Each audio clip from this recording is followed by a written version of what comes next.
السلام عليكم ورحمة الله وبركاته.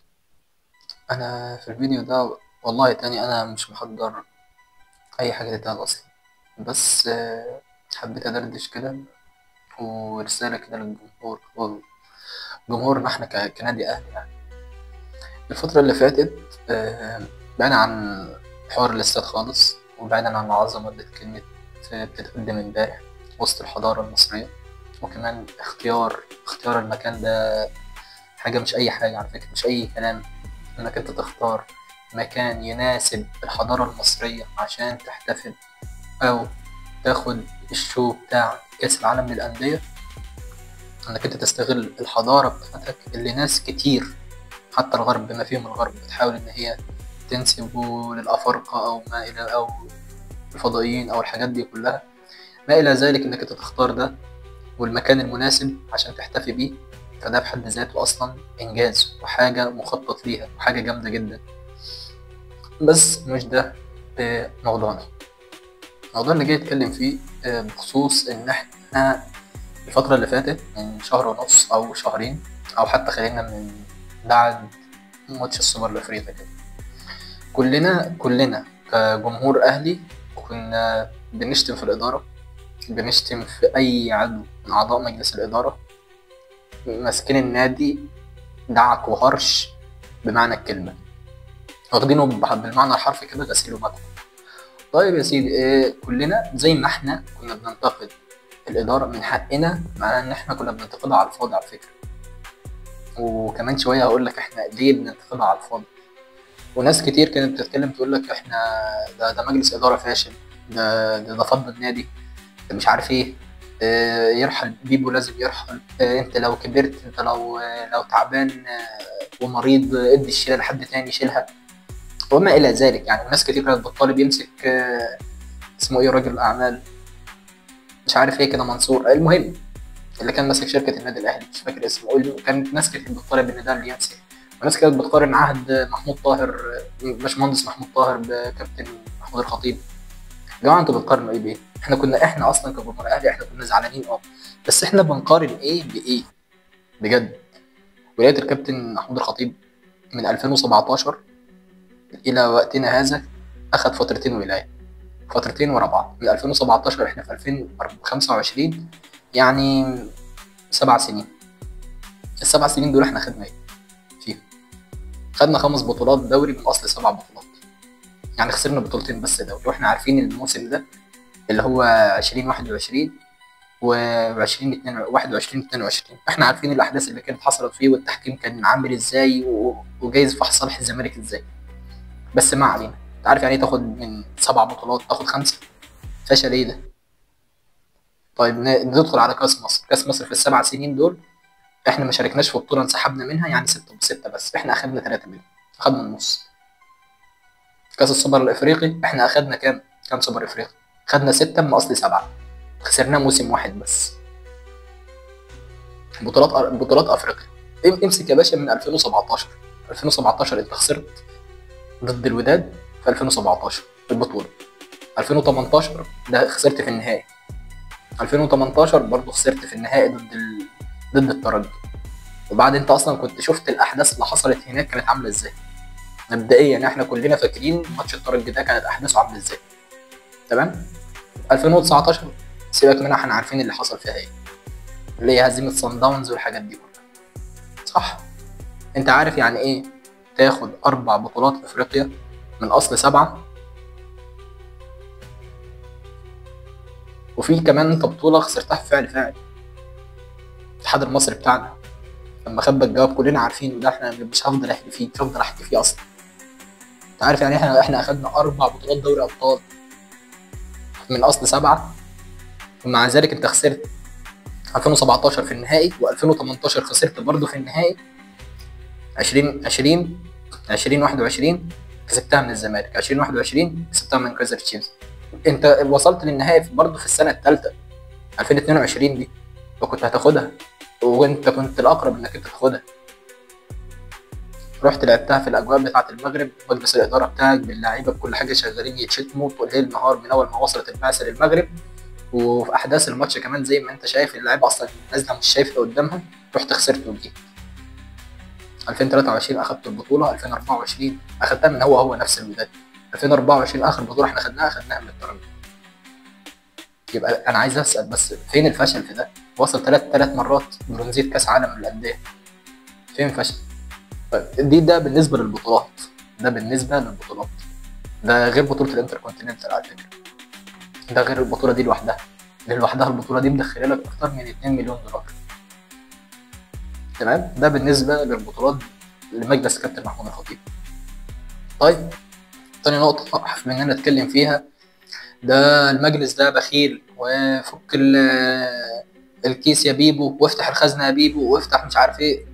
يا باشا مين اللي انا عايز افهم بس البخل ده بالنسبه لك ايه؟ انت عارف مجلس كابتن محمود الخطيب دفع كام بس اعارات في رمضان صبحي، وكان مستعد ان هو يشتريه باكتر من 3 مليون دولار استرليني او 3 مليون جنيه استرليني. انت متخيل؟ احنا كنا هنشتري رمضان لولا ما هو بس كان المرتب بتاعه هو الاختلاف وراح بيراميدز. المجلس ده بص بقى كام واحد جابه محترف، عد انت مع نفسك، ما تقوليش انا فشل ولا مش فشل، اللعيبه دي فشلت دي ده، لكن هم كانوا قبل ما يجوا كانوا كسروا الدنيا في انديتهم. هات لي لاعب واحد بس ما كانش على المستوى، واحد بس قول لي انت اللاعب ده ما كانش. بس بواليا اللي فشل خالص معانا، شوفوا كان بيطلع نار من بقه في الجول. اليو بادجي شوفوا كان بيعمل ايه بقى قبل ما يجي. المجلس ده هو اللي اتعاقد حاليا دلوقتي مع امام، من سنه فاتت مع امام 3 مليون دولار، هو اللي اتعاقد مع تريزيجيه 1,800,000 دولار، 1,800,000 دولار، هو اللي اتعاقد مع بن شرقي السنه دي وشوف هياخد مرتبه بالكام، هو اللي كان بيجدد لعلي معلول كل سنتين، هو اللي جاب لك حمدي فتحي، هو اللي جاب لك ياسر ابراهيم. عد كل اللعيبه دي، احنا اللي المجلس ده هو اللي جابه. يعني انا مش فاهم انا هو بخيل ولا مش بخيل؟ احنا جبنا كام لاعب اصلا؟ كام لاعب؟ اشرف داري انت متعاقد معاه اهو، اجنبي برضه، يحيى عطيه الله اجنبي برضه، احنا اللي الاهلي اللي جايبه. الفشل ده بالنسبه لكم ايه؟ اليو ديانج الاهلي اللي جايبه برضه، مجلس الخطيب هو اللي جايبه. هل دي كلها لعيبه فشلت؟ لا مش فشل، انت قناعات مدرب ان انا ما بشارككش. حتى يوسف ايمن انا دفعت فيه 600,000 دولار، اي نعم المدرب ما كانش عايزه، بس انا مالي؟ انا كمجلس انا مالي؟ انا هفرض على المدرب اروح اتعب مين وما اتعبش مين؟ وان شاء الله عنك ما لعبته، براحتك. ف كان ممكن نقول ان احنا مثلا بعد ماتش السوبر الافريقي والهزيمه من الزمالك كانت اللعيبه كلها او الجمهور كلهم شايل من المجلس، او ما كانش يستحق ان احنا نخسر البطوله دي. ما خدناش من الزمالك من بدري، من يعني احنا خسرانين اول برضه سوبر افريقي سنه 94 من الزمالك، ان احنا نخسرها تاني فكان ليها عواقب ماشي. بس حاليا انت شفت العظمه اللي كانت بتتقدم امبارح دي. اقسم بالله تاني انا لو هتمنى مجلس كابتن محمود الخطيب يفضل لابعد مده ممكنه، اقسم بالله انا بتمنى ان هو يجدد تاني. يا جماعه بصوا مين في الاعضاء، بص انت كاعضاء النادي مين مجلس الاداره، اعضاء مجلس الاداره هنا في الاهلي، وبص في اي حته تانية. يعني انت بص في اعضاء مجلس اداره النادي الاهلي، الله يرحمه كان عمرو فاروق وزير سابق، اول البدايه يا باشا المهندس خالد مرتجي، الدكتور محمد سراج الدين، محمد الجرحي، مهند مجدي، وحاليا شوف محمد الضماطي، باشمهندس محمد الضماطي. شوف الناس دي كوادر ازاي في مصر، وكوادر ازاي محترمه. الناس دي بتشتغل، عمرك ما سمعت لهم تصريح، ان هو مثلا يعمل بروباجندا او اي هري وخلاص. ما بيطلعش واحد فيهم مثلا بعد كل ماتش او كل بطوله يهري وسمعيني، ما بيطلعش فيهم بعد كل هزيمه او خطا تحكيمي لاي حد يطلع في البرامج الرياضيه ويشلشح. عندناش، مفيش. اشتغل شغل كتير، بطولات كتير، اداء كتير، تطوير كتير. بدل الفرع عملوا اكتر من فرع، بدل الفرع بقى عندنا 4 فروع، وكلام قليل. شغل كتير زي ما كانوا بيقول لك كده، شغل كتير كلام قليل. ده السيستم اللي كانوا ماشيين بيه. حلم كان كل واحد فينا، انت يا باشا ادخل كده على جوجل، شوف النادي الاهلي كان بيدفع بس في الماتش الواحد بس في الاستاد كام مليون؟ اقامه، تأجير الاستاد وما الى ذلك، وانتقالات. شوف كان بيدفع كام. حوار انك انت توصل لحلم الاستاد، وان هو فعلا خلاص يتحط فيه اول تشييد ليه، او اول طوبه بمعنى اصح، او يتم الحفر لتنفيذ الاستاد. دي خطوه اقسم بالله ما فيش حد فينا كجمهور ما كانش بيتمناها، ما كانش بيستناها. يا جماعه الماتش، الاحداث بتاعت امبارح دي اللي حصلت، والتنفيذ بتاع الاستاد، والعظمه اللي احنا شفنا بيها الاستاد من بره، بيقول ان احنا عندنا ناس بتفكر في الجمهور قبل نفسها، بتفكر في اسم النادي، ناس بتشتغل لمصالحها. عمرك ما هتلاقي عضو مجلس اداره في النادي الاهلي طالع ومتعاقد في برنامج رياضي بيقدمه. عمرك ما هتلاقي حد بيدور على مصالحه. عمرك ما هتلاقي عضو مجلس اداره في النادي الاهلي برضو كل ماتش يطلع لك ب 50 تصريح. عمرك ما هتلاقي عضو مجلس اداره يقول لك كلام مش موجود في النادي. مفيش الكلام ده، ما عندناش ابدا. مفيش. ناس كوادر بتتحضر ان هي تمسك للي بعدها. انا ما ذكرتش كابتن حسام غالي عشان انا بصراحه كمشجع اهلاوي في الولايه دي في خلال ال3 سنين ما شفتلوش اي دور. انا ما اعرفش، ممكن اكون انا غلطان، او ممكن يكون احنا كجمهور ما عارفينش حاجه، او ما عارفينش ايه دوره بالتحديد. بس انا شايفه طول الفتره اللي فاتت دي ملوش اي دور حتى كرئيس بعثه. انا ما شفتوش رئيس بعثه كابتن حسام غير مثلا قلت 3 مرات 4 مرات يا باشا. والله ما يطلع 4 مرات في مدار ال4 سنين. انا ما شفتوش لا في زيارات، لا في محافل، لا في اي حاجه بيحضر. انا على فكره كابتن حسام غالي هو المستفاد من النادي الاهلي. النادي الاهلي ما استفادش حاجه منه حاليا كاداري. الراجل بعد ما اعتزل ما كملش كام شهر بيعضو مجلس نواب للاتحاد اللي اسمه ده للرياضه المصريه. الراجل بقى محصل نفسه خلاص يعني. انت ما عملتش حاجه اصلا، لسه بيتعضو مجلس نواب. ده كله ليه؟ عشان النادي الاهلي، اسم النادي الاهلي بس، اسم النادي الاهلي لوحده بس عمل لك ده. فانا ما اعرفش اصلا سر ان هو كان غايب امبارح ليه.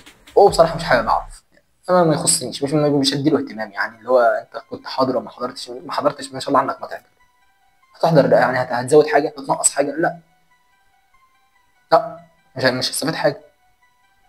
وبصراحه برضه امبارح اللي لفت نظري برضه وجود كابتن سيد. بصراحه كنت مبسوط جدا اول ما شفته، كنت مبسوط بمعنى الكلمه.